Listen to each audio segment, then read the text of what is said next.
我第一次见他，是在江边的那片酒油林里，他笑得那么单纯，我却没想到那会是吻最残忍的安排。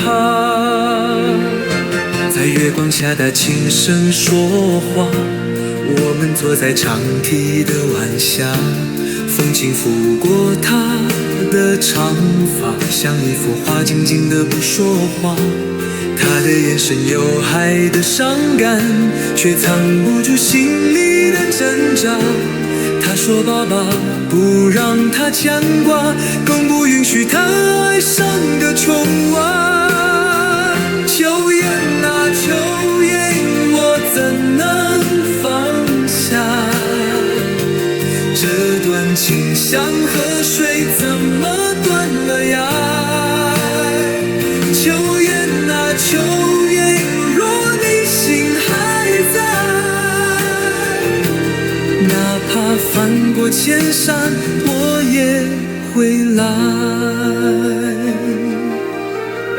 那夜他哭了，说如果我每天就下去，他会被送去远方。我想了他，可我什么也给不了他，只是你一句话，我会等你。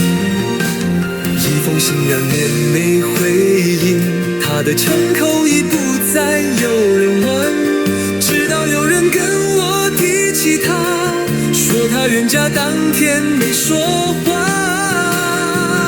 我不信那本回那老家，门前蛇蝎早已长满浣花，城里老人对我低声讲，秋雁5年前又让秋雁啊秋雁，为何不等我？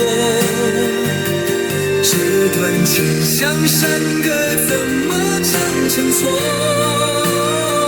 秋雁啊秋雁，我怎么活过？你是我这一生唯一个梦魇。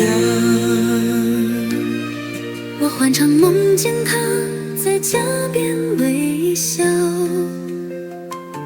笑里同着野姜花，轻轻对我说话。别再为我牵挂，说啊，我将生只记得你那双眼。